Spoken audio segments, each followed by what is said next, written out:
ভোরের আলো ফোটার আগেই টোটো চুরি হয়ে গেল রামপুরহাট শহরের 16 নম্বর ওয়ার্ডের ধুলোডাঙ্গা রোড থেকে। মনসা মন্দিরের পাশেই চার্জে বসানো ছিল ওই টোটোটি। চুরি যাওয়া টোটোর মালিক পিন্টু লেট জানিয়েছেন, কিছুদিন আগেই তিনি নতুন টোটোটি কিনেছিলেন, কিন্তু পৌরসভার তরফ থেকে এখনো পর্যন্ত সেটির স্ক্যানার হয়নি। তার আগেই ঘটে গেল চুরির ঘটনা। জানা গেছে, সোমবার রাতে প্রতিদিনের মতো টোটো চালিয়ে এসে বাইরে চার্জে বসিয়ে ঘুমাতে যান পিন্টু।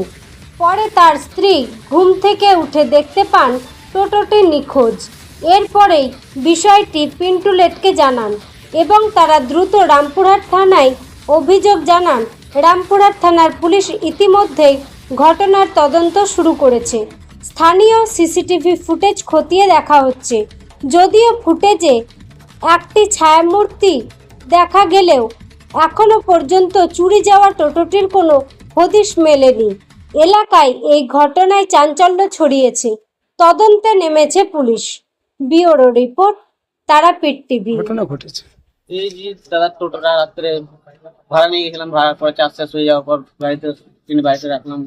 রাখার পর আপনার সকালবেলা ঘুম থেকে উঠে দেখছি যে আমার স্ত্রী আমাকে বলে যেতে হচ্ছে, আমার তিরপল তুলে সব চিকেন করে আছে, গাড়ি নিয়ে চুরি করে নিয়ে পালিয়ে গেছে। তারপর আমাকে কিন্তু আমি দৌড়েছি, হ্যাঁ সত্যি। সঙ্গে সঙ্গে আমরা থানায় গেলাম।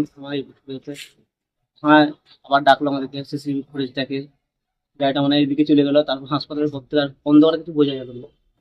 বইদিকে এখন নড়াটি যোগাযোগ করলাম, তো নড়াটি ওই সাইডে বলছি যে এত দূর এখন আসুন, মানে গ্রাম ফিরাম আশেপাশের মধ্যে ঢুকে এই জাতি ওই স্বাধীনপুর প্রতাপপুর এইসব গ্রামগুলো খোঁজাখুঁজি করে কি নাম আপনার? আপনার বাড়ি? সাংগাটা পাড়া দুটো 16 নম্বর ওয়ার্ড।